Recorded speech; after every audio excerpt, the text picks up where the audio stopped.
The Yeti Radio, powered by DavidLeeImaging.com. David Lee Imaging in the Titletown Music Archive and the Live 365 app. Welcome to the Backstage Lounge on the YetiRadio.com. Good evening, everybody. Welcome to YetiRadio.com. It's the Backstage Lounge, and tonight we are live with Imaginal Cells. Live in studio for an interview.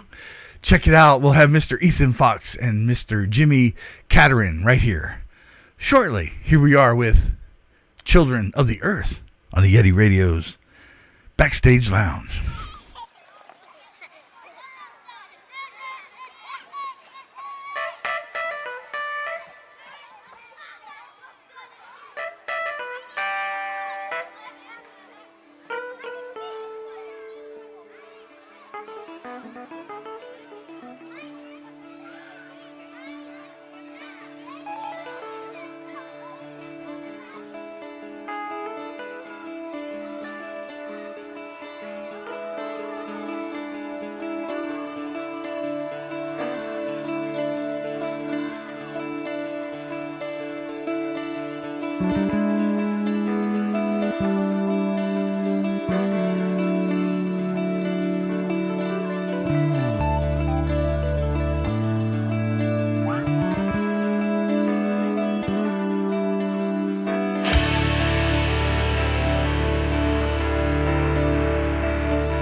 live in the studio with Imaginal Cells. Welcome, gentlemen.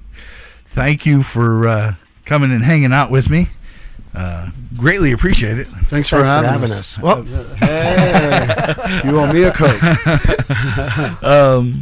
I actually, one contact I kind of just wasn't expecting. And thank you. Well, thank you. And I'm sorry. It was strange how that message got buried, and I don't know how that happened. I even responded at one point and then saw it again. So I'm glad I saw it, and I'm glad it all worked out, man. Thanks for having us out. No, my pleasure. It's this is what this is for, and getting to meet everybody and learn who you are and what you've done and tell everybody else, because that's what this is, for you to tell them and get a chance to listen to your music and then decide if they want to follow you and, check your music out further. Or this is really cool what you're doing. Thank you very much. I'm sorry. We'll start with you, sir. We'll go with how long have you been in music? Since my earliest memories, early childhood, always singing and always. But I began. I think my first performance, I believe, I was 12. Okay. And then it was like, all right, I might have been 13, somewhere around there. But yeah, and then from there, I was quickly, performing in local clubs at the age of 15. They'd walk me in and I'd sing and I'd walk out. So I was in it at a really young age, and then I disappeared a while, came back. But this is a lifelong thing for me, and I don't expect that changing. So it's definitely a lifelong pursuit. Awesome. Mr. Jimmy? Me? 40, I don't know, 45 years. It's a long time. Right. Yeah, there's nothing else I would have done. Music is, it is who you are. I mean, some people, they do it for fun, this, that, but it's part of me. And it always has been. So it's just, and I've been all over the world, and I've gotten to play in a lot of cool bands. Not as cool as this one, but well, maybe this one was pretty cool too. Right. Cool. But I'm sure. But we have a mutual friend. Speaking of that one, your drummer, Dan. You called Deitch, Deitch. Flew him to Germany for a festival, and he was in here talking about that when they were in here. He just came to Tulsa with us. We did a show in Tulsa about a month and a half ago too. So we'll be doing more next year. I think I've got 2 or 3 set up next year. So it's, okay. And I'd like to get these guys out too. Well, absolutely. Yeah. Would definitely love to get to see all of this live, because I sit here and listen to it. And I'm just like, man, because you do the artwork. I collaborate. I do use AI for this artwork. Okay. So there's some of the artwork I've done where I photoshopped it initially to just mock it up to paint it, and then I thought, that's good enough for now. I'll paint it later. But when it comes to social media in this day and age, you have to post. You have to post so much, and I don't have the hours in my day to do that kind of content creation. Right. So for me, AI is a really good collaborative tool. You still have to have the vision. It spits back a lot of stuff that's like, okay, well, I guess I can go with this and steer it.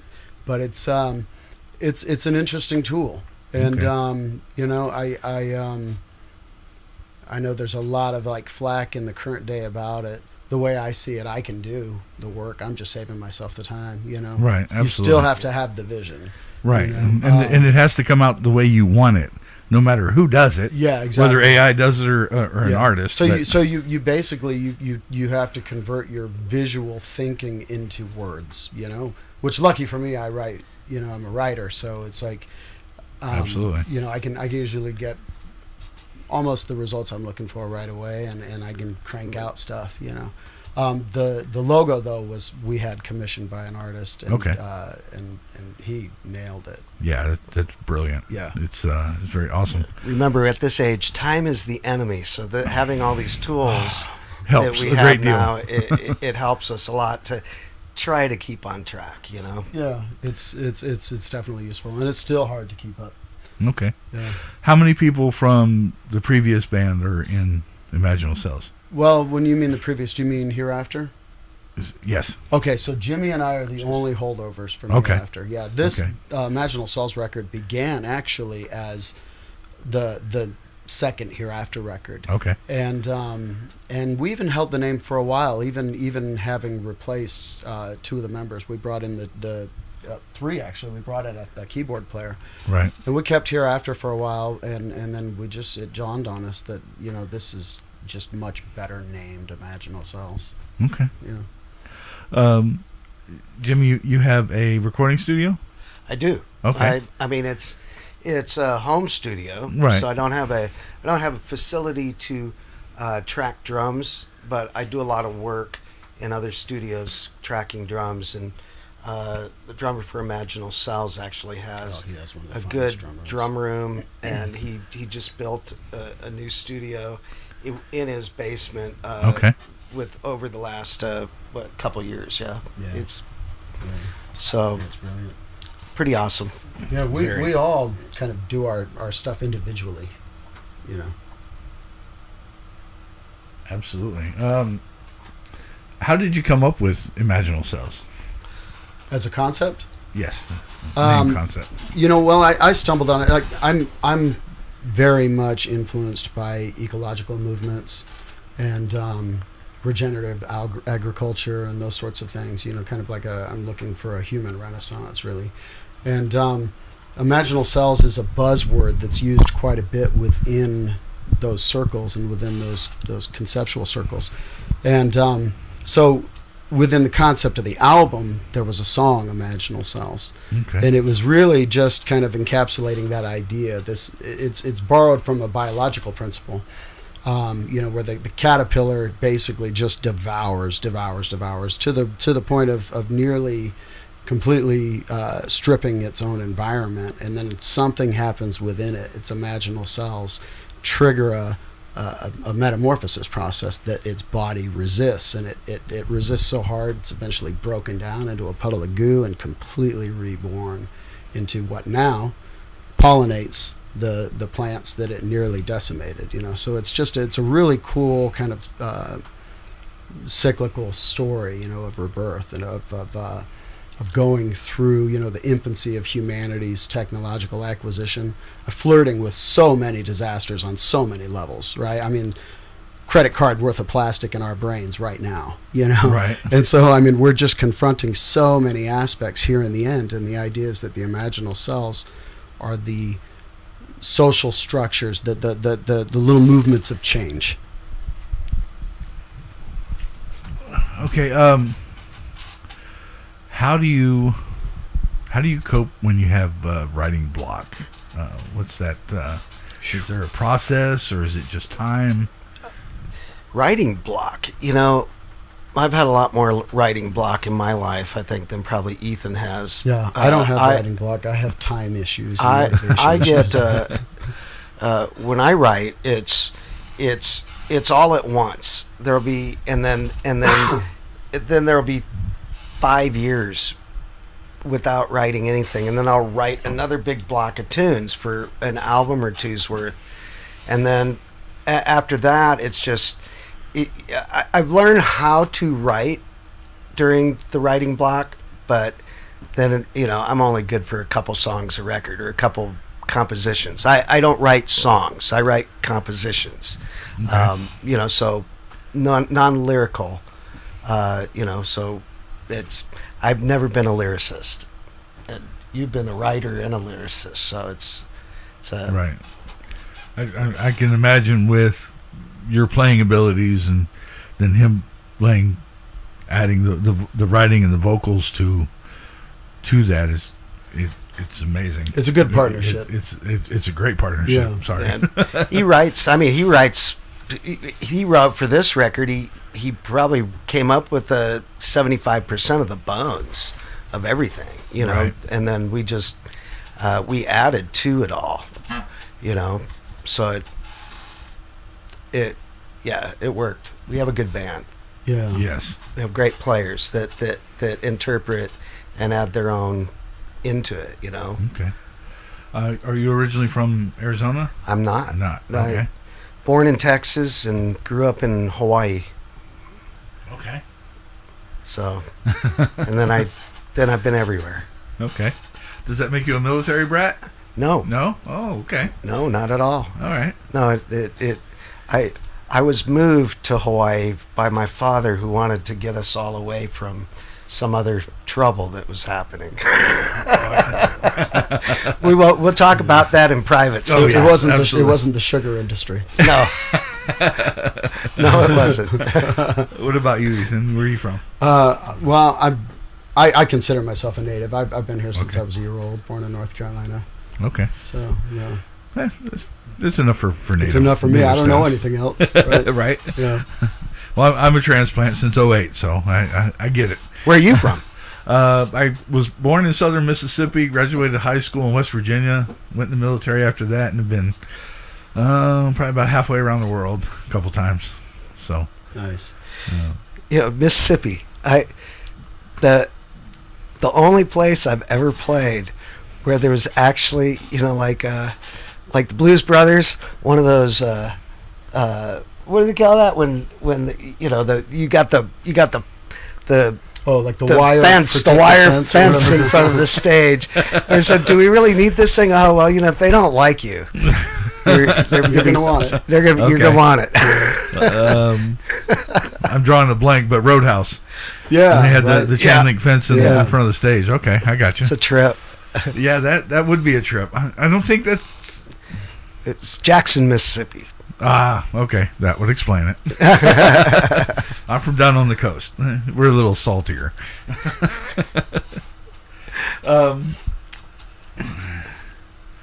What's been your greatest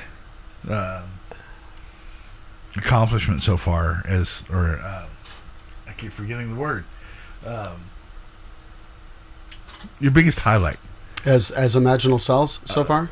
Imaginal Cells or something before that? Well, for me personally, Imaginal Cells is the peak of my artistic career, and that's in all artistic mediums. This is the capstone for what I really kind of want to be known for. But it hasn't peaked yet. Well, no, it hasn't. No, but I'm really happy with the fact that the vision turned out the way it did. By the time it went through the filter process of 5 members, it solidified what I believe is the Imaginal Cell sound, and so it's only exciting from here to see where it's going to go. Absolutely. And it's so this has been a real good peak, and we've had some airplay in Australia. We've done had a lot of really good press, a lot of attention out of Europe and Italy. Italy. Oh yeah, Europe. A few countries in Europe. Most of the countries in Europe and Brazil. Right. Brazil. Yeah. It was interesting when a lot of people from Brazil started. So I actually, because so many people were showing interest, I kind of pushed some promotion down in that region. I mean, I'm all about the United States and Europe, because Europe, for one, is probably the biggest on what we're doing. They're going to grab onto it, but finding out Brazil is just as viable. The United States probably is below those two. I know that's weird, but United States is so big, and it's very diverse. Extremely diverse. It makes it harder. So to push this genre is harder here, but we're doing pretty well for just doing it all on our own. Right. Yeah, all organic. Well, what about Japan? Because I think after hearing some of the things that I've heard come out of Japan, not to mention the things that have gone to Japan, I'm like, it's almost glove theory for you guys. I don't know. I'm having a little bit of a trouble getting into Japan. It's like I'm trying to. It's hard. They're different there. They like their records. Everything has to be remade for Japan. That's true. And right. It's so it's harder. To get it in there, and I don't know if there was a magazine down there called Burn that was really big, and it brought a lot of American stuff there and advertised it. But I haven't been able to find it. I don't know if it's actually still viable. Yeah.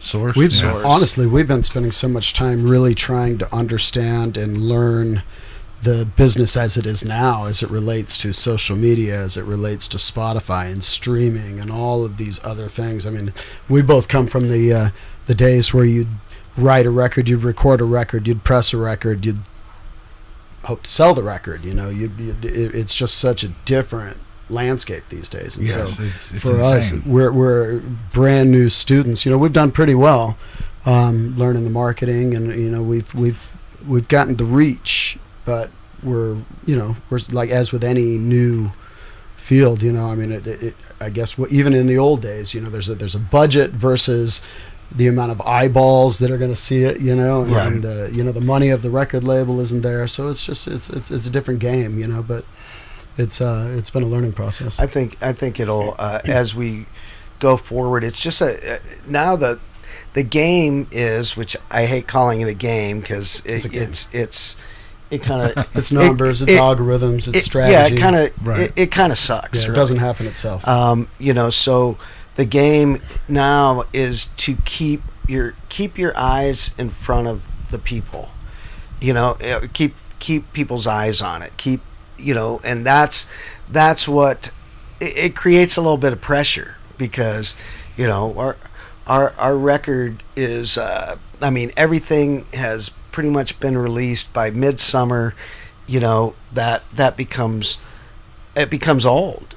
Yeah. You know, and so we have to have new. Yeah. And well, I mean, it doesn't mean we can't come back to it, but I think what he's saying is, like, by lack of engagement, your stuff just disappears in the priority list. It doesn't show up anymore for people to see. So you can post it, and you know, a few close friends and followers might see it, but it has, you know, you have to constantly throw another log on the fire, yeah, or it will go out. Yeah, right. Today's whole market is all about that. It's keeping it in front of people, keeping it in front of people, keeping it in front of people. You know, for a few years. You know, just keeping it, because that's the only way it grows, to a point that when you take a leave of absence, or you take a break, you're not going to lose as much. It's going to hold. Right. You know, and hopefully, I mean, the end goal really is to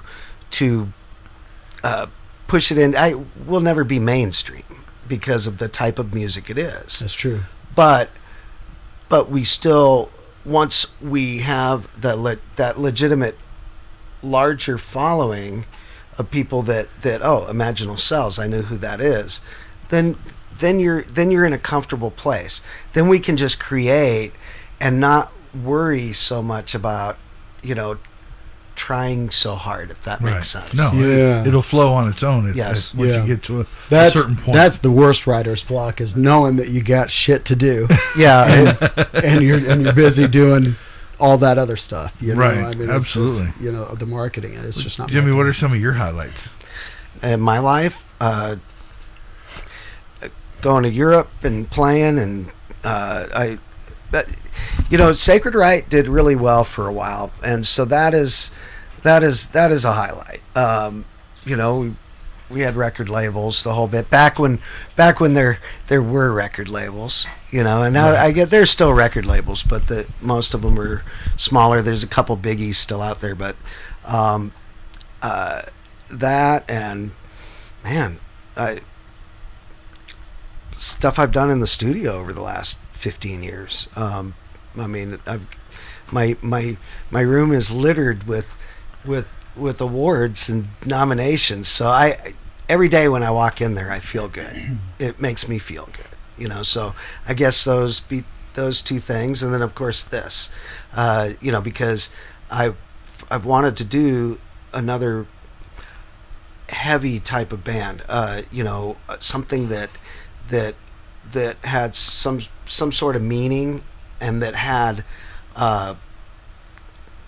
you know, I grew up in this, you know, the metal, the metal and the progressive music, mm-hmm. and for a while I was away from that. The only time I was doing that was within cover bands, you know, and that was getting old. So I needed to do another original project like this, because I mean that's where I came up.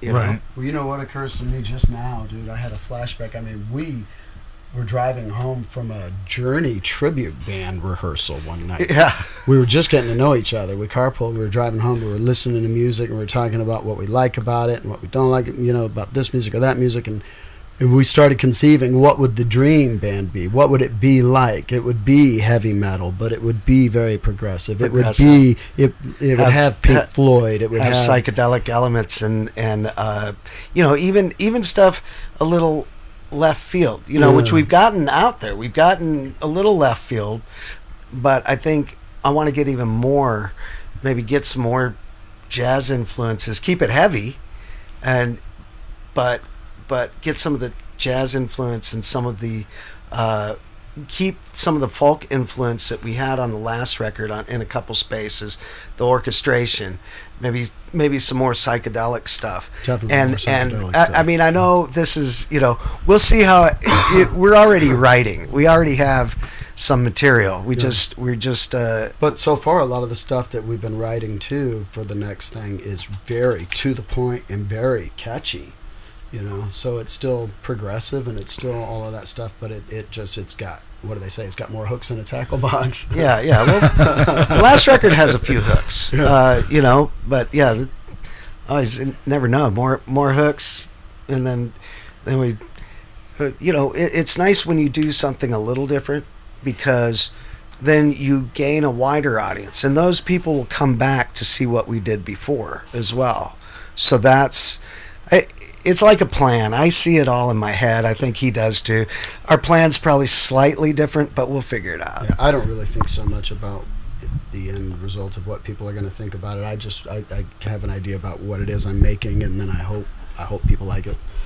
And so I've always been on this end. You know, I've always been in this place. Well, and there is, there's a lot. There's some ebb and flow, push and pull. You know, sometimes Jim will be like, that chord doesn't work.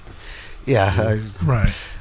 But and that's the thing I've learned doing these now 90 interviews, which is crazy. I never thought I'd get this far, but it's cool. I think you're doing good, man. Yeah. I see you all the time out there. I think you've got a good thing. I think you should, you know, just continue and push it, because this is kind of where everything's going, and it has been now for the last couple years, you know. You know what? It's the way it's always been. If you really think about it, right? The early days of metal, it was people trading demos that were bootlegs. Well, true. It was people If you look it was at that always grassroots. Right. The scenes, whatever they were, they have always been grassroots, and this is how it's always been done. And so the old John Bon Jovi story, where he went up to the radio station that was still being built. They were on the air, but they were still under construction. He goes, "Hey, you listen to this?" And the guy liked it and said he'd play it on the air, and there you have it. You know, and that's an amazing story. Yeah. But when you were saying a couple seconds ago, the one thing I've learned most doing these interviews is you've got to do the music for you. We'll come around, you know, as long as you're satisfied with it, because when you're safied with it, it shows. Yeah. Well, you know, and people are attracted to that. And, you know, as long as the quality's there and we feel your energy coming to us, whether it's through the recording or through the live performance. I love the live performance. I don't like to listen to like a live recording.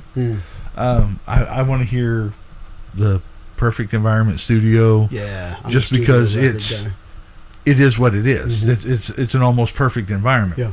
But when I like to do live is actually live, because then I get to feel not just the music. I get your vibe that comes across. Yeah. And that's just... It's a whole other experience. It's a totally... completely different experience, yeah. I like your space here.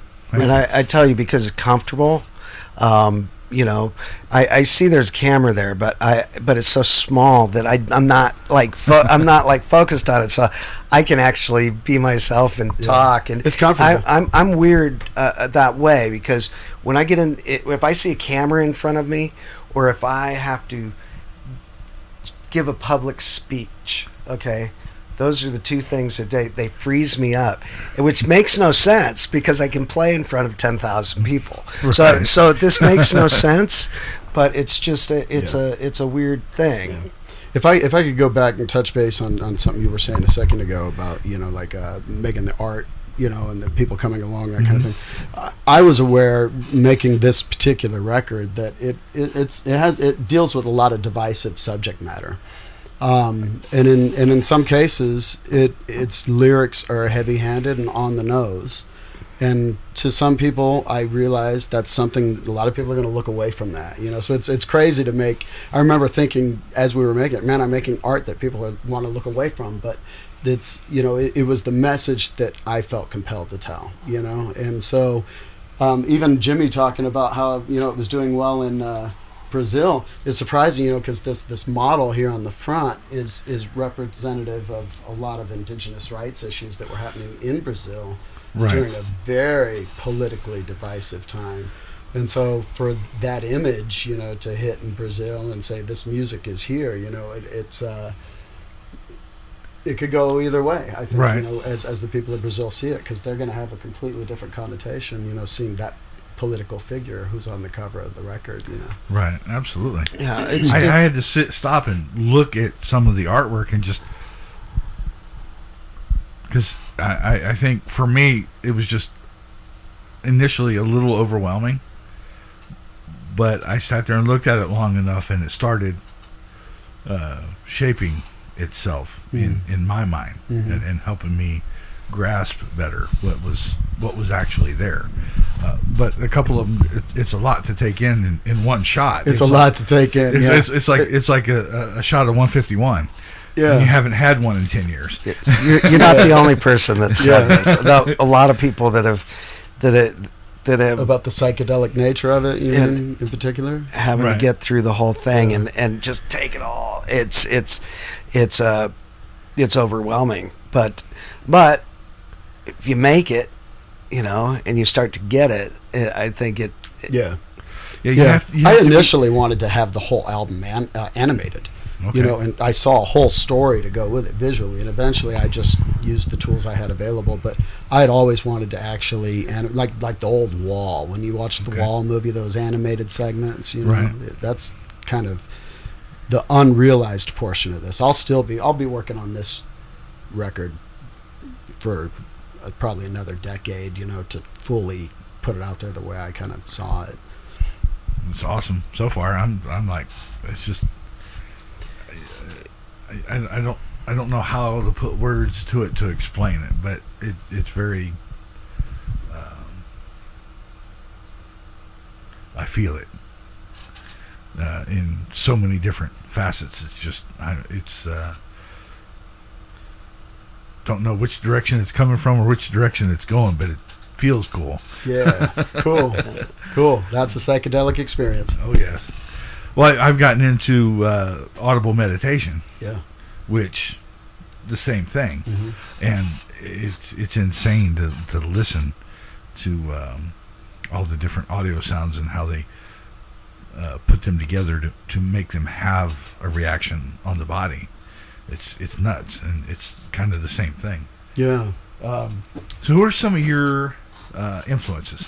Well, I would say number one, Pink Floyd.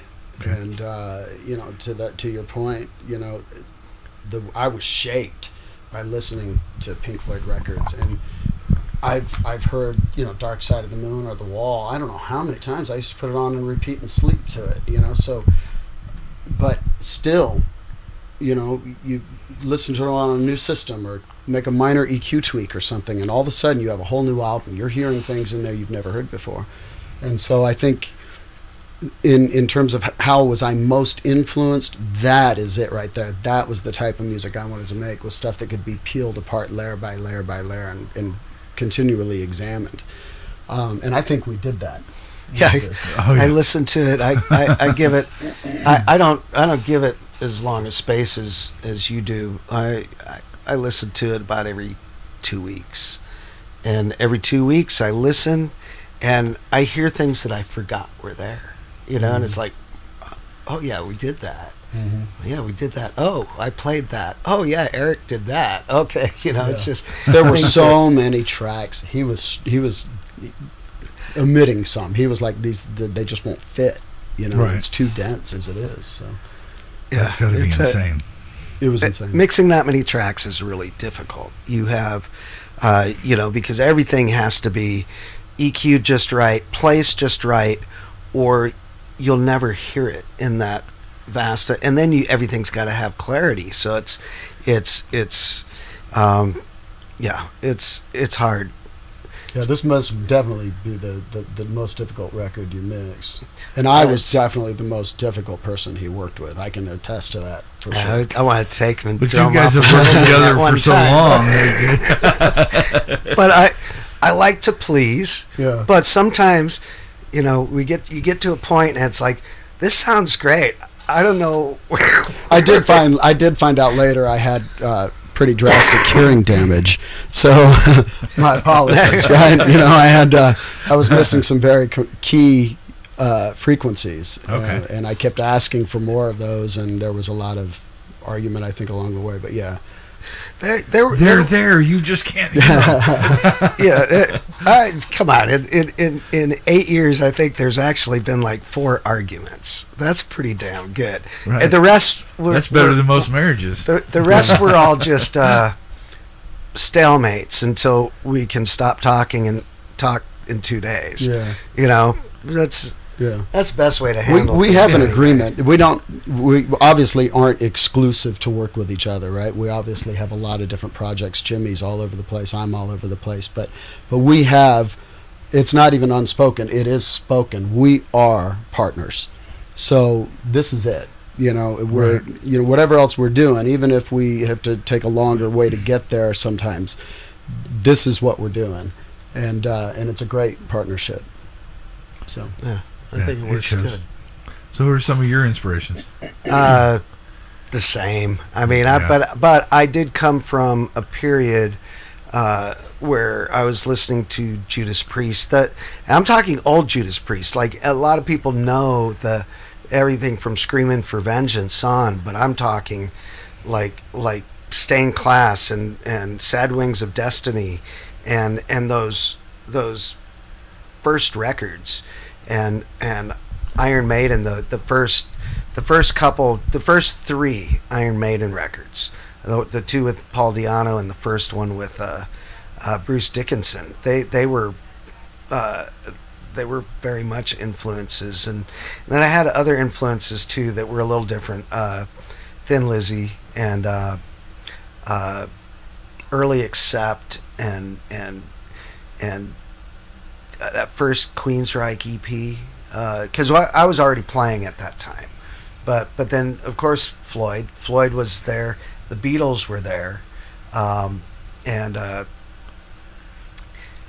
whole culmination of a lot of other stuff, but that was the root in the beginning, and then later we got into the 90s, and there were other bands that, amidst all the grunge that I wasn't real thrilled with, just me personal, my personal taste.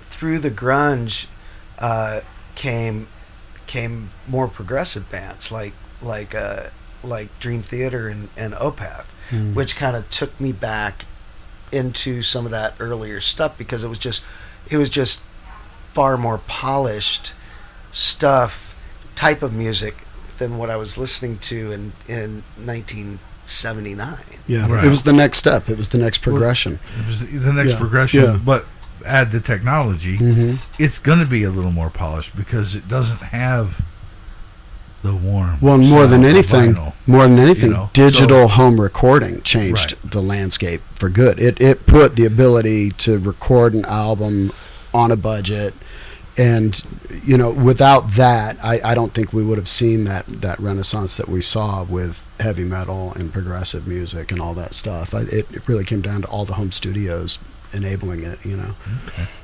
Putting the product together, and then going, once you have what you want, then taking it somewhere and having it mastered. Yeah, exactly. I mean, it was used to be, perfection. you'd hope to get signed and hope to be put in the studio and hope to work on your record and then put it out and this and that. And, the amount of money that goes into it, it's crazy. I do want to jump back, though, real quick. I didn't get to really say my biggest influence was Iron Maiden, for sure. Okay. So, pivotal moment in my life, the bomb that went off for my whole family was Peace of Mind. Of course, all your Iron Maiden albums has Osmond covers. I used to have to hide my records inside OK Records, so when they threw the other ones out. That is a great story. Yeah. That's a good story. That's awesome. You got to fight for your right to rock and roll, it seems. You know what I mean? I'm sure a lot of people in our age demographic understand what it was like to really have to fight against it. What is that noise? Yeah. Really? Well, I think about what it was like in Brazil and down in parts of South America.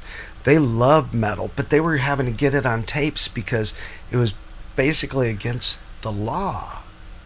And do you remember they started doing that here? That our government got really involved in stopping hard rock music because corrosive Satan was in kids it, or whatever. Right. Or they call it the Satanic Panic or whatever. Yeah. It was just, And to be fair, there was a lot of satanic imagery everywhere, right? Well, yeah, but it sells. yeah, It did. But it does. You don't have to be It did. satanic. Yeah, exactly. It was a symbol of rebellion. Yeah. But All it was. all that stuff came during the period of Dawn of the Dead and all the gore movies that were coming out and the comic book art and stuff. All that stuff, everything started getting really brutal there in that mid '80s, and Absolutely. either brutal or sexual, one or the other, and it just and it just. Well, yeah, and that's the pendulum swinging the opposite direction of highly conservative culture, and it's just another one of those definitive moments in our lifetime where we could see the cultural pullback, against the pressure that was exerting. We've seen the pendulum swinging ever since. Yeah, it's crazy. It's faster and faster. Yeah. So, what is your songwriting process? How do you? Mine or his? We both have certain, or as a band. No, I think it can be answered. Yeah, no. Everything begins with a demo, right? So, in the cases that Jimmy wrote songs, he would write musically, beginning to end, all the different parts and passages of the piece of music. He would send it out, and I would try to do it all with guitar. In other words, I took everything and every melody that I wanted to hear within the songs was already there somewhere minus the solos. within the guitar stuff. And then it's so nice with guys like this because they grabbed on to all those melodies, okay, and then added some of their own, which was like amazing on the songs I wrote. And I think it was the same with you, right? It's a lot like that. I know, like with Black Snake, you sent it off for drums. Drums came back. I wrote the vocals. We sent it to Pete, and then it came to me. So that one was different, and I had to follow in some cases melodies that were already laid down by the other instrumentation. Missing, I kind of like demoed out a lot of the drums and the vibe and the psychedelic sounds and all that stuff, and then we sent that off. But for my writing process, it was all acoustic demos. So like Jimmy, we used to always talk about how you could hear the sound of waves or the sound of like a creek or something in all my demos. In the early stages of things. What's it? It sounds like a tree. What is it? And so it really that alone, I think, kind of informed the process too. To say, maybe there should be little subtle sounds of nature and things that creep up here and there within the music. So it was part of the creative process. And making the sound as it is. But yeah, I mean, generally the songs are complete start to finish by either of us, and then all of the parts are written in. And if some idea comes in that's like, whoa, this we got to do, we'll splice, we'll edit, we'll adjust, and we'll add new structural pieces. Okay, cool. But we got great musicians. Yeah, we work with some really creative people. Yeah. So do you have any pre-show rituals over your career? Oh, anything off the wall? Yeah, I still do. I've had many different rituals over the years. I sometimes I'll soak in a tub of Epsom salt, for like an hour before I leave the house. There's my tea rituals and all kinds of things. Luck rituals. I don't know if I have. I don't think I do. I mean, I suppose I do. I don't really notice them. I'm told at home that I've asked the question sometimes. Why do you think you don't have to do anything else on a gig day? Yeah, that would be nice. I get that. Well, that's because I try not to do anything else on a gig day. I like to get ready because I'm a very just get up and do it. But my preparation for any show is the day up before the show. Yeah, I don't like to mix all my things. I like to be 100% focused on what I'm doing. Yeah, a lot of people think about like the stage performance as being very physical. You're on your feet, you're moving your body, you're into it, and it's all those things. And of course you have to, whether you're playing guitar or drums or singing or whatever it is you're doing, you have to send the signals to your body to respond in the way it's going to respond. But the biggest thing that we all really overlook is that your brain has to fire fast no matter what anyway. And if you've been working a long day or if you're tired and you've got all those other things, if your brain's not firing the way it needs to be firing, there's no way you're going to be able to perform at your peak level, no matter how warmed up you are or anything else. So, there's a lot to taking it easy the day of a show. There really is. You don't want to show up already overtaxed. Right, absolutely.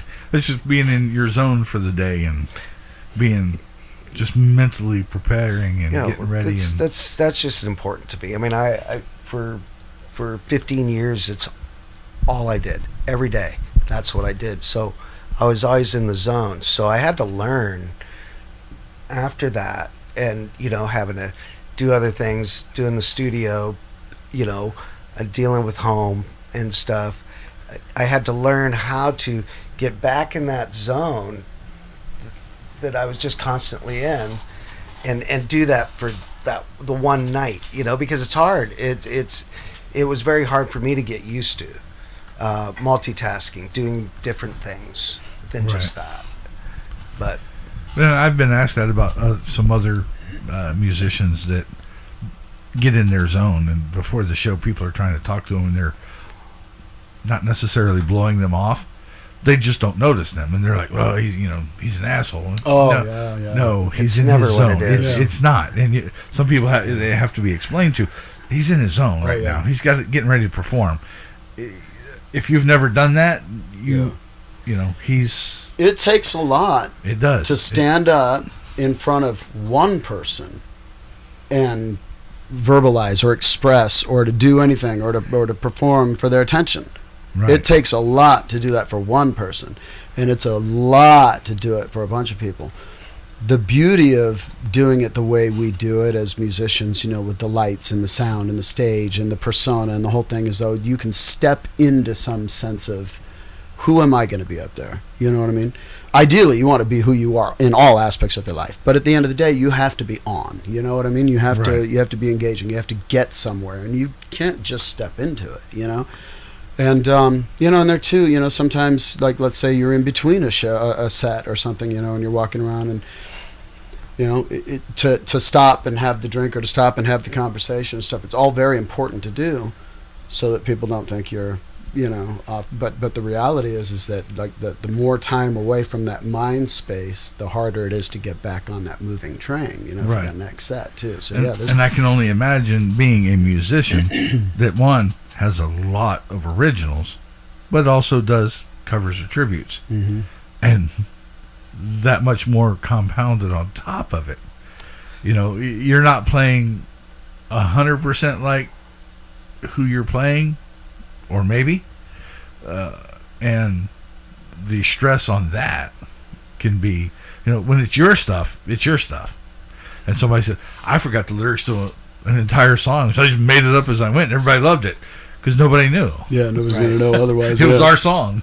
Yeah, it's hard to hear those mistakes unless they're absolute train wrecks. Right, and when you get off key or miss a line, a vocal with the tune. We don't do that. No.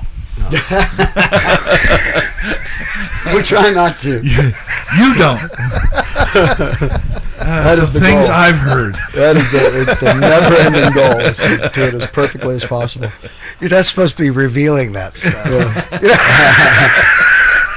Sorry. That's bad, Yeti. We're going to go ahead and take a break and get into the intermission song. Here we are with Battle Cry from Imaginal Cells right here in the Backstage Lounge on the YetiRadio.com.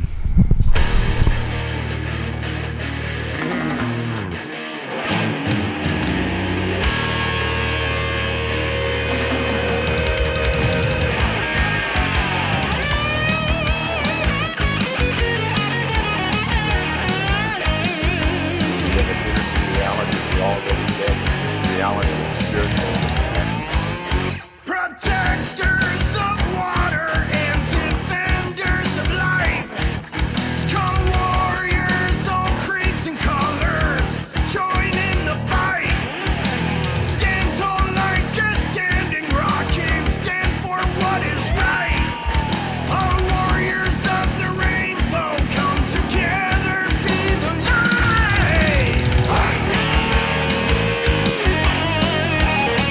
It's time we unite.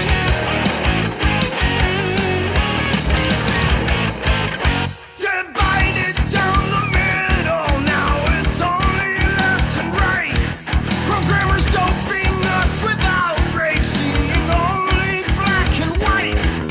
Concocted civil unrest without any end in sight. Our anchor misdirected in the violence they incite. It's time we unite.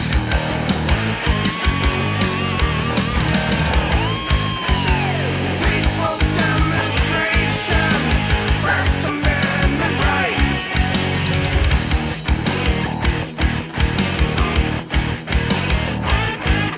Non-violent declaration, all our relations. Awaken us to see our sacred place in the design. You look at the leadership, you look at the institutions and the things that are held up. None of these things seem to have any spiritual relationship with life. The way that the cancers of greed and war, the way that these viruses, these diseases have spread, and no one is really taking responsibility to effectively deal with these things. People have emotional reactions and emotional outbursts to these types of things, but no one's taking clear and coherent action to deal with these disease of aggression that is taking place. So whatever this disease of aggression and violence and greed and all, whatever this disease mentality is that lives in this life system now, it's eating up the spirit of the disease. Protect the spirit, because you're in the place where spirits are getting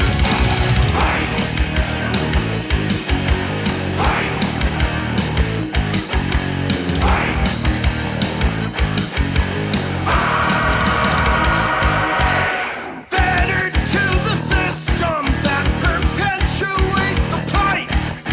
Complicit in our feeding of the mutant parasite. Inattentive to corruption and the global death and blight.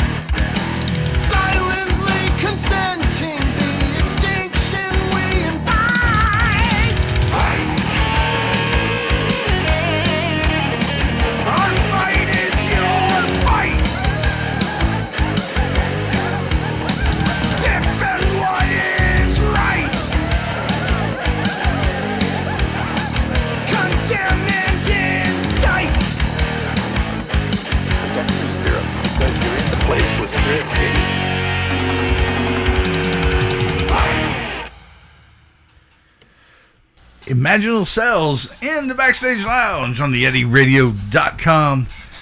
Oh, man. This has been so awesome. I was a nervous wreck. Oh, really? Yes. You guys have been around, all the ones that have been around a long time. I feel I have to live up to a standard too. You know, and I'm that way with everybody. Yeah. But when you're a musician that's been around a long time, I want to make sure I'm doing it right. And it makes me nervous because I'm like, and if I would just relax and do it like I've done it for 89 times before, we're still okay. You're killing it, man. You're killing it. No, that's cool. But you know what? And I'm honored that you would even like think on some level that we were on some level. You know, I mean, that's cool. I'm honored that you invited us out here to do this, man. This is a boost for us, and we appreciate you. No, I like your interviewing style. You because you're asking us questions that are a little more personal, direct, you know, which a lot of people they just want to know about the band and the writing process, and that's it, you know. But you've asked questions that kind of help people actually understand who we are. Yeah, right. Yeah, and honestly, in putting the question list together, took some time, and even for a couple of the people that were helping me, who are experienced in interviews when I first started doing them, it helped because I want it to be all about you guys, because that's what, you know, the biggest problem I have is finding, you guys have great bios. Not everybody has bios, and this is an opportunity for kind of a digital bio or a video bio. You know, somebody can sit there and watch it or listen to it while they're working and then decide, you know, they like the people that you are and they like the music that you play. So that's the concept behind it all, is just to put it on a different platform for people to hear it, to make their decision, and hopefully they like it as much as I do. And I appreciate that, man. It's a great opportunity for us, you know, and you know, that's the beauty of content like this too, is this content goes into the digital domain and it's there, you know, and it's just another part of your legacy. I mean, as an artist, as a musician, as a whatever it is that you're doing, no amount of reach is not far enough. It's all content. It's all there. It's all part of your legacy, you know, and so we're happy to build another piece here with you, and absolutely. appreciate Thank you. Let's see. What's your favorite song to perform? Oh, off this record or all around? All around. Well, this record and then all around. Okay. Ace of Spades, All Around, is like riding a rocket, and that's fun. I haven't had a chance to live perform all of the songs on this record so far, but I would say that Tar Sands Wasteland is my favorite on the record to perform. Okay. I think the same thing as far as the record goes. Tar Sands Wasteland, it's a good performance song. As far as other songs, I don't know. They're all the same now. I've been doing it for an awful long time. Yeah, sometimes it's just another thing to do. When you get over 30, 40 years, it's funky music again. Play that funky music white. Well, I'm gonna play it till I die. I always liked funky music, and the reason is because I got in every band to just let me play the solo as long as I want to, and do not start singing until I'm done. So sometimes it could go on for 10, 15 minutes, and by that time everybody's left the bar. That's too long. That's too funky. That's too funky, and that's too long. Yeah. Well, we get done doing How Tar long Sands. is too long for? Just kills. From all the strumming on Tar Sands, it's really hard to keep that rhythm going through that. Yeah, I'm sure. Yeah. How long does what you were going to say? Or what? How long is like too long? Yeah. How long is too long for a solo? Really, it depends. It really depends. I mean, I played guitar solos that that worked for 18 minutes. My favorite guitar But- solos are the ones that sound like a piece of music. They have a beginning, they have a logical course that they take, you know, they have a theme, and then they have a nice conclusion. You know, it's like a story. Okay. Yeah. Yeah, it really depends. I mean, I used to stick a guitar solo in a disco medley, and there's a good reason for that, because you get people all out on the dance floor, and you make this disco medley 30 minutes long. Most people are going to stay out there and wear themselves out. So that's best opportunity. I'd take a 10-minute solo in the middle of that thing. Okay. Yeah, that worked. Well, I know, you talked about earlier, early Judas Priest. Yes, early Judas Priest. How many people actually know that Bee Gees have like 33 albums, and there was a whole lot way before disco? Yeah, I I didn't know that. I actually, so in my opinion, if I'm going to talk about something like the Bee Gees, all their best music was from like the early 64, 70s. 65. Yeah, 65 through 69. Yeah, it's Yeah. before then they just, you know, they fed into the machine, you know. Well, yes, but There's I- always been a machine. yeah, there always will be. Yep. It's just now it's the style of machine or size of the machine, because the big labels that are left are just starting to try and soak up some of the little ones that are running around and have some sort of control over it again. But that's where I think that's where it went awry in the mid to late 60s, when the labels went to DC and got copyright instilled without anybody knowing that they did it. And I'm like, how can you do that? Because you just robbed everybody. And it makes it hard for people like me to do what I do when it comes down to it. I've had songs that have just been straight out muted because of a label. Because of in the show. copyright Yeah. protections or something like that? Right. Wow. And I understand it, and I'm by no means trying to take anything from anybody, but I don't make anything. You know, I make less than most bands. I don't make anything. I've made like $30 worth of tips over the last 10 years. But that's not why I'm here. I'm just saying, Pete Cummings. I met Pete Cummings out at Hidden Lake one night, and he knew who I was. When I introduced myself, he goes, "I wish there were 10 more of you." Yeah. Because it's an outlet to be able to be heard, because radio stations don't play independents. Yeah. These kind of things have the potential to grow. You know what I mean? These kind of things have the potential to create, even just within its own milieu, its own culture, its own area. They're very important, you know, and like I said, these have always been there. These have always been the grassroots elements of the original music scene. You know, it's never been at the bigger level.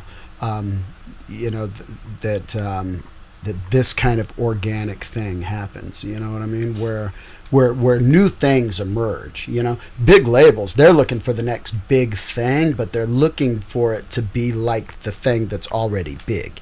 You know what I mean? Right. So there's not really a whole lot of like you have this old romantic idea that there's some dude working for a record label somewhere who's, you know, who just completely enamored by something, you know, and I'm sure that still happens, right? Those little moments where there's a discovery of brilliance, but there is brilliance everywhere, you know, like the universe is teeming with life, you know? Right.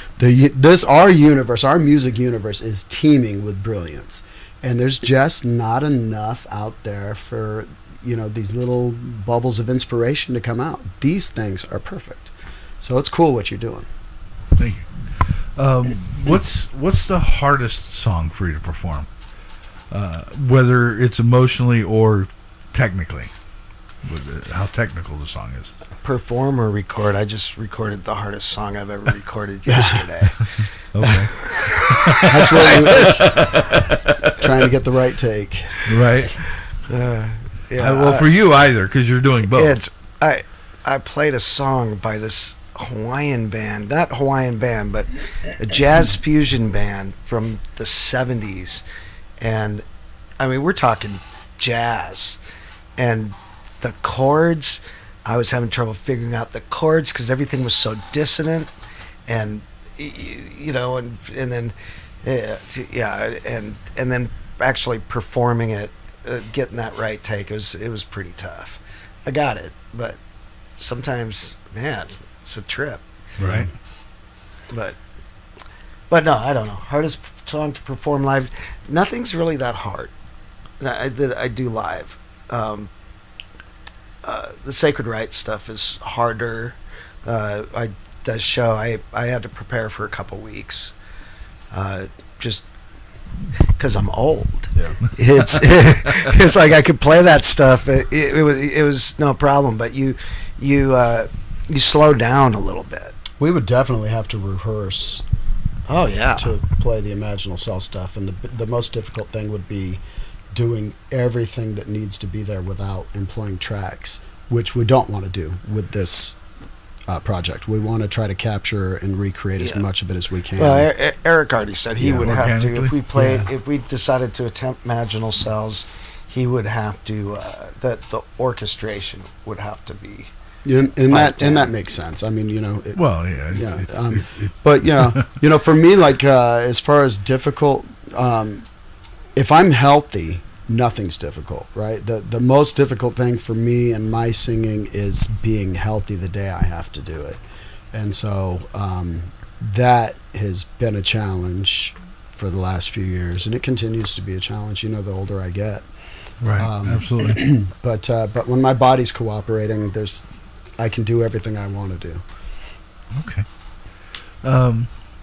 What's your favorite place to play locally?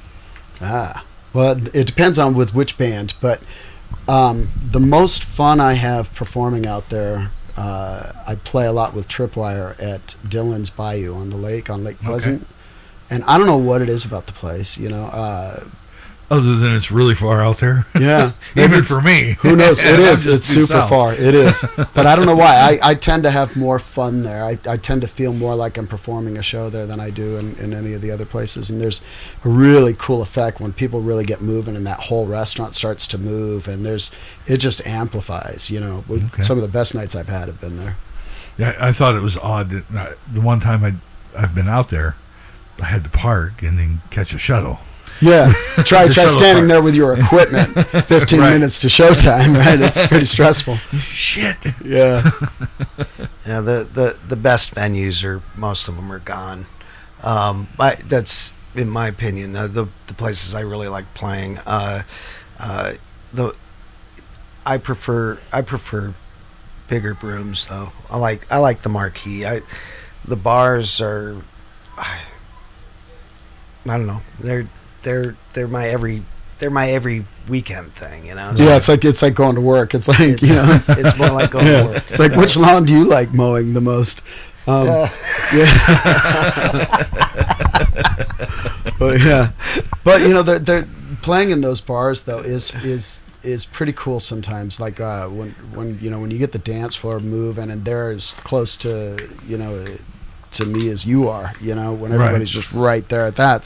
That's really fun, you know, and sometimes they're right on there, you know, right on top of you. So it's a blessing and a curse, but it can make for some really fun times, you know, and performing is different than recording a record. It's different than writing a record, you know. I mean, it's like the Imaginal Cells thing satisfies a very completely different aspect of who I am as an artist, and performing is a much different thing that I look for.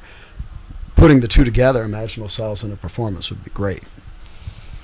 Yeah. Awesome. Yeah. So the Yeti wins the lottery tonight. It's $100 million, by the way, a little over $100 million. And I'm going to put a few bands together, and we're going to go on a tour. And you guys get to pick a couple of the places we're going. Where are we going? Anywhere in the world. a couple places. Well, we need to go to Australia. We need to go to Europe's a Germany. no-brainer. Once you get to Europe, you can. It's so easy to go everywhere because it's all right there.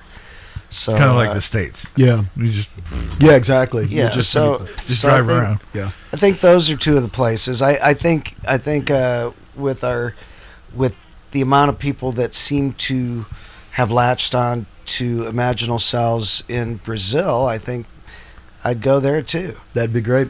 It'd be, we're talking about trying to put something together in Hawaii.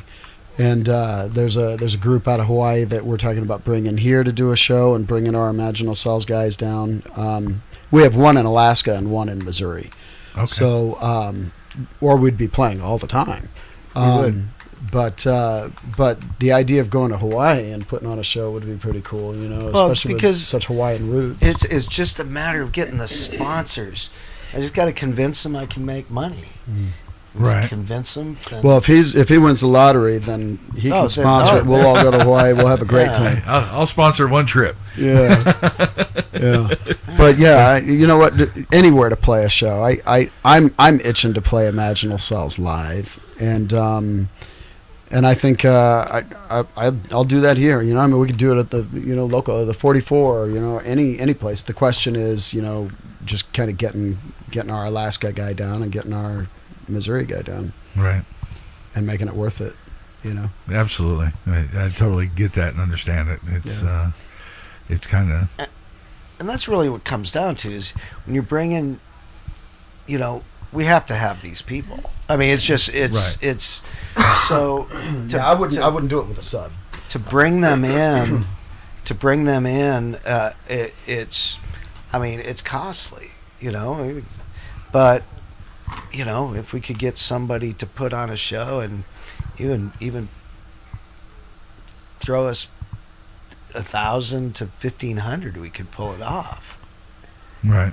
Yeah, I'd be willing to do a break-even show. That'd be great, and I'd even go a little in the hole to make it happen. But just so that we could do it. We've got lightning in a bottle, I believe, with this band, and it's certainly evident in studio work. We employ every one of the Imaginal Cells guys in other studio projects because they are the cream of the crop studio musicians. Okay. Pete will get stuff done. He'll have it back to you that you send him a track that morning, he'll have it to you the very next day, and it's pretty amazing. And they all they're monster players. I mean, they have live. I played with Pete. With Sacred Right forever, and that show went flawless. And Eric, I've seen him play. But he's killer. I mean, they're the real deal. Yeah. So, and while that is cool, it's truly remarkable the tap of creation or creativity in each of us. Right. Eric is super creative on the keys and as a songwriter and all that stuff. So we haven't even begun to really kind of tap 5 minds at once into this. It's always like one kind of idea. Here you add some and throw it over here and he'll add some and we send it around the horn.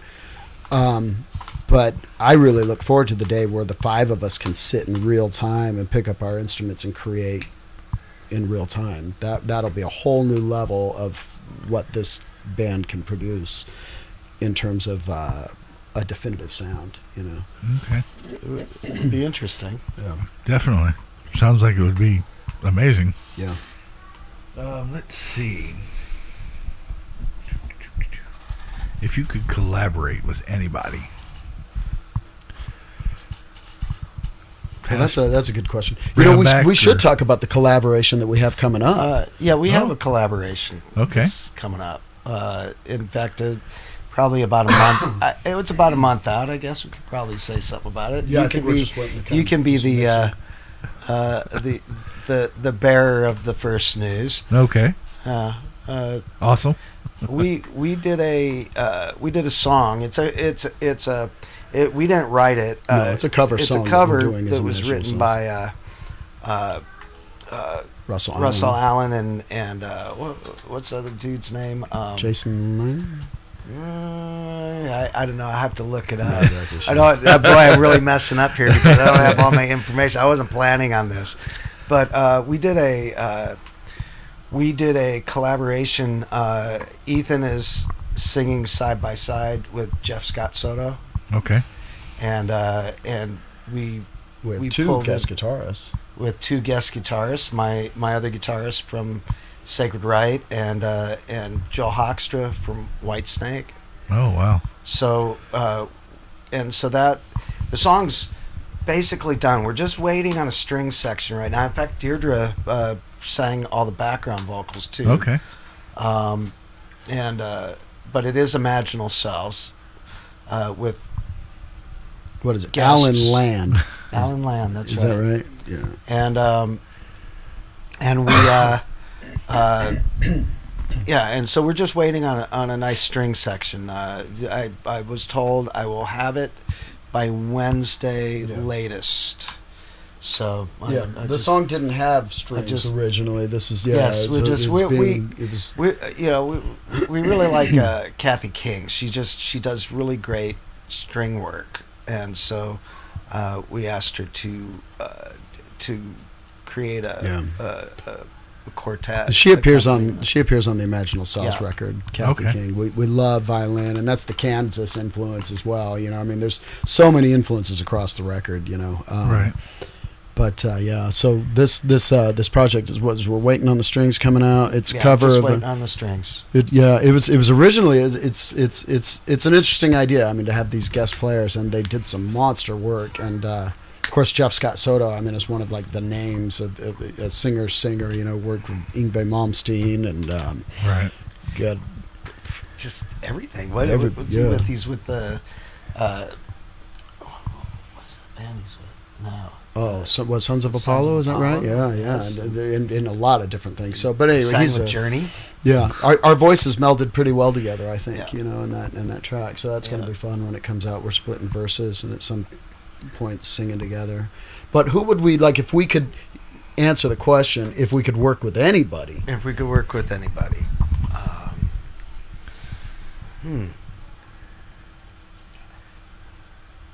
I'd like to work with Roger Waters. David Gilmour. Yeah. I would dual guitar with David Gilmour any day. Okay. Now, I mean, he'd blow me away, but in a different way. You know, Right. we're very different. He's just, but he's Put something together. he, Is that whole, figure out a way to make his style and your style kind of run somewhat parallel. Yeah. You know, and how they would mesh together. I think that would be, because I've seen you play and I've heard him play. So yeah, that would find that groove that runs you side by side. I've channeled Gilmour. Yeah, he has. I was just going to say that. There's some places. There's two songs on Jim Signer's stuff. Yeah. There's also a few. The solo on little Missing. Passages, solo on Missing. Yes. Okay. It was in the notes. It was like, do a solo like Gilmour-esque or something right here. Do a long, whatever. Play this whole thing. Don't fade that out. Just go all the way to the end. Yeah. Okay. The last note lasts for 16 seconds. Wow. Yeah. Well, and I asked on the length of a solo because I was a stagehand many moons ago. And I didn't ask your question, did I? I will answer it. Go ahead. Finish your story. But Toto came in after the accident, and Simon Phillips was filling in. And he did like a 7, almost 8 minute drum solo, which was, I used to have a VHS of it because we had a camera up in the rafters that was pointing straight down at the stage for the production show that we were putting on. And it just happened to be centered right over top of his drum kit. And it was an amazing solo. But again, it was like 7 or 8 minutes. And that's the question. What's a good time? Yeah. length? To me, that's too long. For an actual guitar solo, I really, it's every guitarist really. This is what I honestly think.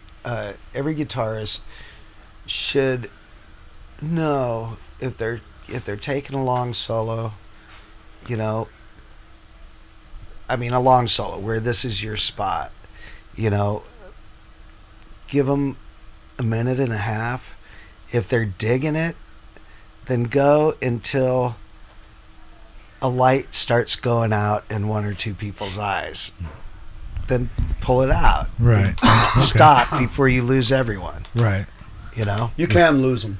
Oh yeah. Yeah. That's with anything though. But I get the.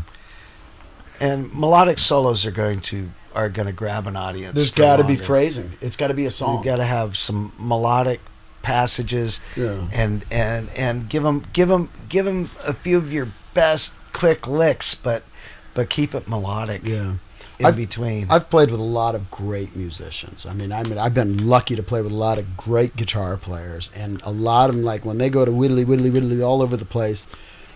If it's just a tornado of sound and speed, it doesn't hold my attention, you know. Right. But if it's phrased, if it's intentional, if it's melodic, if it has structure, if it, you know, all of those things are important, and it's important to, you know, do those lightning runs too. But when someone just stands there and just shreds on a guitar, to me, it reminds me of the Spinal Tap moment with Nigel Tufnell, when, you know, his famous solos and stops and tunes that violin. It's like, okay.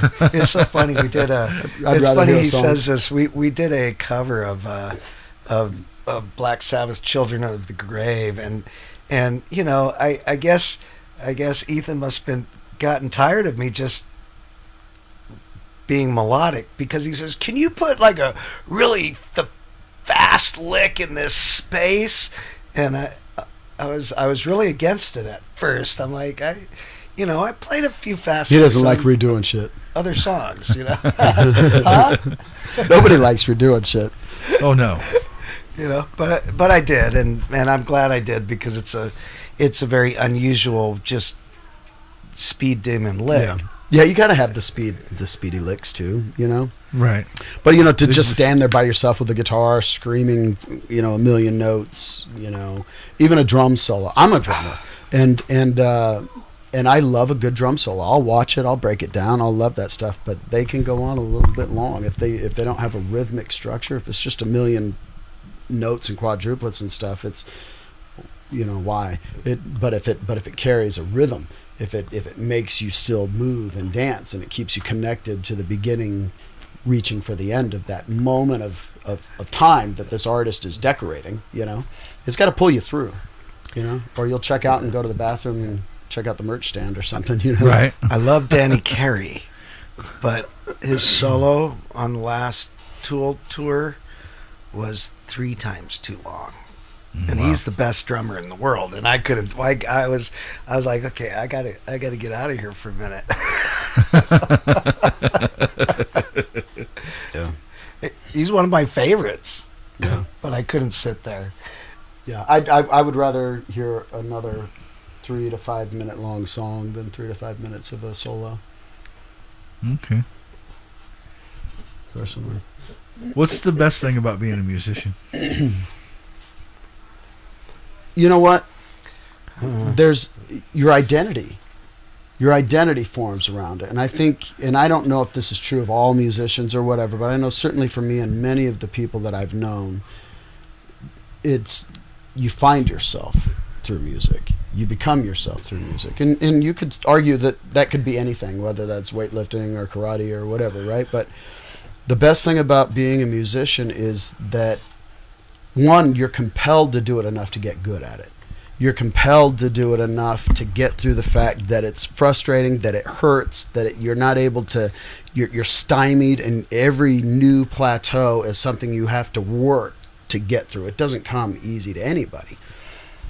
It comes easier to some than others, but it's work. And you have to love it to do it, to get good at it. You know what I mean? Even if you're naturally predisposed for it. So it becomes your identity. It becomes the thing that you measure all of your personal growth by. And for me personally, I kind of came onto a new map from a very shy, and reclusive person to somebody who was okay being looked at. And it's better to go through the world and make a splash, in some kind of way. So, well, saying that, you see how small my camera window is. And I think all of that, but I think all of my bad habits came through music too. Yeah, a lot of life challenges came with the pursuit of music. Yes, music brings out the best and the worst. Yes, or can, yes. I should say. But I'm old now, so I'm okay. You made it. I have found my resting level. Yeah, but it's the difference, with people like Jimmy and I and other musicians that I know, where it's like, dude, why aren't you out there playing? Why aren't you doing anything? Who's got time for that? It's like, what? Well, you don't if you don't make the time, right? Who's got time for anything? Yeah, who's got time to go to the gym? Who's got time for anything? You make time, right? Same thing. And if you need to go hang out with your friends and drink beer in the garage and watch a game, that's something you make time for, right? So put the same amount of time into, right. Just like with this, igniting thank God passion. for Mrs. Yeti, because when it comes to the shows for the wide world of music, sometimes I look at the song list, like the beginning of the year was a horrid year for me. I got so far, I was 150 songs behind, and I do about 20 songs a show, just to keep them short enough to keep people's attention. And because that was one thing that was brought to my attention. And so, constructive criticism, I love it. I want to make it better. I can't make it better if you don't tell me what I'm doing wrong or something that I can improve on. So, and she'll get on me about getting a show done. Like, here's some time, get it done.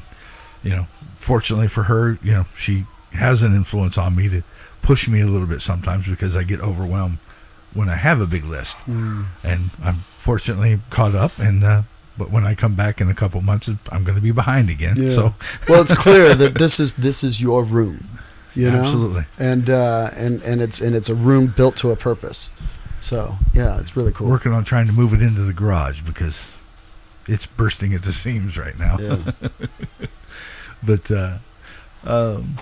what about you, sir? For best part about being a musician? Everything. I I love the work. I love the work. I love the stress that happens. Because I excel with stress. But I know how to manage it. I'm a good manager of stress. So, but I learned how to manage it because of this. You're a good manager all around. You're a great production manager. You can keep projects moving and keep stuff happening and make the phone calls to be like, dude, where are you at? Are you in this or not? A lot of the shit we've done would not have gotten done without Jimmy's organizational skills. Yeah. It's been what I've done for my whole life. So it's a natural thing. It's innate from childhood, I think, from something that happened, something that fucked me up. Right. Oh, did I? Oh, you're fine. But that's an important element to have in any band structure. You need to like any marriage, like any partnership, like there are strengths, and Right. when you find you find the right type of people, not just to play the part, not just to make the music, but you also look for people that can build out an organization. Right. And whether that's a local cover band or whatever it is, everybody has a knack. And if you've got a group of great musicians and they can play everything flawlessly, but nobody picks up the phone to book the gig, you know what I mean? Everybody's got to have somebody who can manage and push things forward. Awesome. Worst thing about being a musician?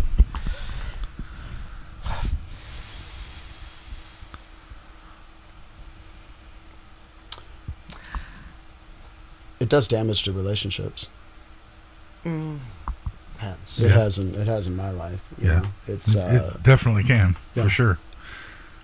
Because there's a focus on this. Yeah. And it may take away from something or someone else. Someone else might have a different idea about priorities and where they rank, you know. Right. Yeah, and then of course the amount of time and attention and all those other things. Yeah, it's not me though. I think I don't know. Yeah, no, your life is good that way in the sense that you can disappear for 15 hours a day, every single day. I think it's You know. it's because I walk in. I've walked into every single relationship that I can remember, and when things start to get serious, I have the talk. I'm going to tell you something. You know, when I get into creative mode, there'll be moments where you are not the most important thing. Right. And that's just something that you have to be able to deal with. And so because, you know, and Creative mode is a wave. Right. You And- paddle into the top and of it, and you have to stay on it. and some of the, you know, and some of the people that I dated that I fancied, they understood I was serious, and they bailed out before I got serious, you know. And so that's the key. And because then you find the people that are willing to allow you to be you. Yeah. Another Right. difficult thing that I've discovered over the years of being a musician is, you know, obviously collaboration with other people, you know, power dynamics, those things are all difficult things to navigate. But I think the most difficult things that I've had to navigate throughout the course of my career are the casualties, you know, the meth head who can't get his shit together, the most talented dude in the room who just can't get right, you know, Right. all those things. Those are there's- all very difficult Yeah. aspects of being a musician. I've hit a few of those too. Right. Which some really talented people that you know, all of a sudden they're not, Right. but it's because of, you know, it's because of something else that's their own struggle that they can't get beyond. And Right. whatever you do, you want to help, but It's know, their sometimes demons. it It's their doesn't. demons. They have to. Yeah. They have to battle them. They Yeah. have to be. Yeah, they're the ones coming from a center that they're not going to until they're ready. Yeah, exactly. You can't force Yeah, anybody into no. change, you know, and that's the It's, thing. It's so like as a musician, as a friend, as a somebody, you know, your comrades, your brothers in arms, and all that stuff, and then you finally have to realize, look, man, I'm cutting this cord, and like Wilson the volleyball, you're drifting out into the open ocean, and I hope to see you again in a better way. Sometimes the news comes back that you're never going to see that person again because they couldn't get right, and you know you're not surprised, but you know in those moments, those difficult moments, are those moments where you have to just snip the line and jettison people, you know, whether it's that or even just any other life circumstance that they can't get right. Right. It doesn't always have to be drugs, you know, No, necessarily, no. but there's a lot of very, very talented people that I've come across who are great people who mean well, but who just can't seem to function as ordinary people in society. you Right. know? Absolutely. Totally understand that. So let's see. With today's music industry, is there anything that you would change? Yeah. Yeah. 100%. I don't think there's a way that you can just nuke streaming in general. It's here to stay. But there needs to be some kind of congressional action that requires the same type of royalty management that you have in radio, for example. Radio is protected. You know, artists, when they're played on live, you know, there are protections that were put into place, and it used to be you could make a fairly decent living from record sales, you know. Streaming is a numbers game. You can get rich in streams. How? I don't know. People are doing it, you know. Right. But 20 million streams, 100 million streams. I mean, I know that's but yeah, it's really messed up because what's happened is the main streaming outlets, the places like Spotify and Apple Music and these things, the labels are actually involved in this now. Yeah. Because the labels, so it's just another machine. Yeah. So they've just figured out how to steal most of the money, like they were when the labels just got to the point where they were so bad that nobody was getting any money. The labels were getting. But the everything. biggest problem in all that, even still, to me, I look at your walls. You've got the Kiss Destroyer album in a frame. You've got all of these pieces of art and memorabilia and things that you've held in your hand and you've looked at and you've listened to, and they've shaped who you are. Music in the digital domain, when it scrolls by from one song to the next, doesn't really do that the same way. Right. And you don't have that intimate experience of shutting everything else off and saying, I'm going to experience this as a piece of art, like Sgt. Pepper or Dark Side of the Moon or whatever it is. So that aspect is missing, and it needs to it's not missing. It's alive somewhere. But it's not part of the music scene as it is today, music as it is today. That is a big problem to me. The fact that there's no physical product, there's no ownership. There's small pockets of people who collect vinyl, or there's completists who have to have every release and every version. They still exist, and they keep the artists somewhat solvent. But for new artists these days, hoping to make it and break big and all that stuff, I mean, those days are gone. Right. And I'm not sitting here just complaining because I have some delusions that I want to make $1 million, but I still have the delusions that somebody's going to sit somewhere in a room with my album in their hands and listen to it from the beginning to the end. You know what I mean? And that's a hard thing to expect of people today. I ask a lot of people sometimes in conversation, when's the last time did you buy a CD? When's the last time you bought music? And if everybody were to just stop and ask themselves that one question, I mean, I have Apple streaming service. I mostly watch YouTube. I listen to the music I already own. I rarely go seek new music. I rarely buy it. But when I do find a new piece of music, I will go buy that CD just to be like, there you go. Thanks for making that. You know what I mean? But that's only because I think about it that way. Right. Most people don't. Absolutely. Most people think, hey, you know what? Clearly, if there's royalties being paid somewhere, they might hear a song streamed 3 or 4 times in their day and think, oh, wow, that person's making a lot of money. They're popular in the playlist today. But it's I think most people just don't even know. Right.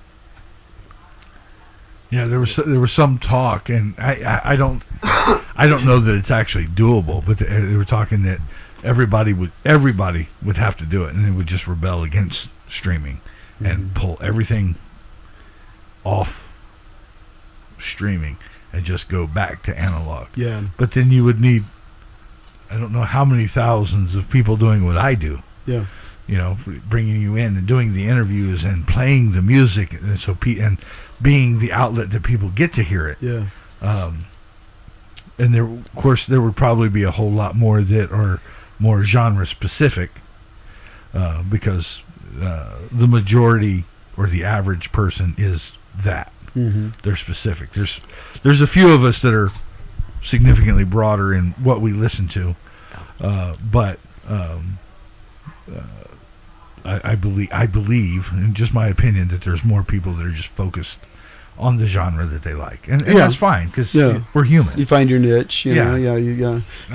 All my CDs are on a really big ass shelf in my garage, wrapped in plastic, and they've been wrapped in that plastic for 7-8 years, something like that, maybe more, since I've even unwrapped them and set them somewhere in my home. All my music is digitized. All my music is on the go. I don't often think, I want to listen to this album. I'll just put things on shuffle. And so even for in my own life, just the convenience of that music the way it is and not having to make a decision out of all those choices is completely changed the way I listen to music. It's same weird. with me. All my CDs are literally in my studio. They're all there, but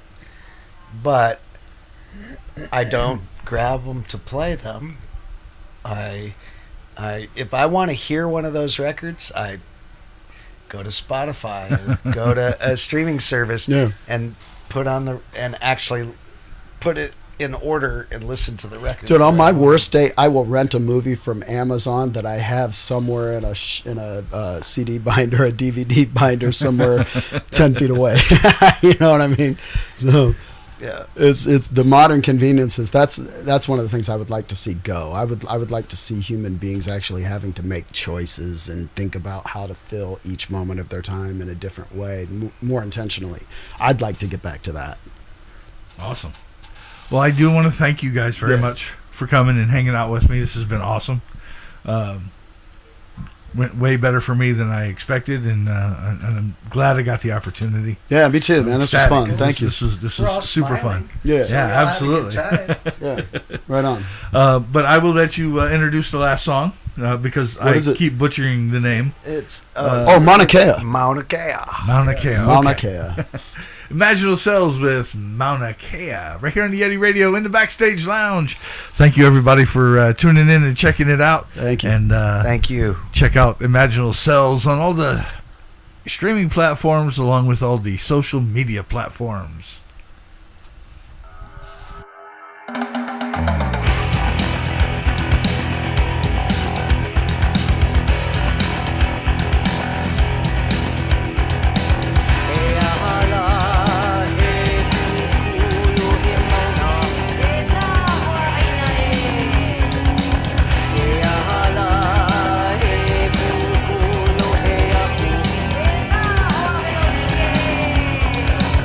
Yeah.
Welcome to the Backstage Lounge on the YetiRadio.com. The Yeti Radio, powered by DavidLeeImaging.com. David Lee Imaging in the Titletown Music Archive and the Live 365 app. We can all be quiet and peaceable and have a few beers together and listen to the music. The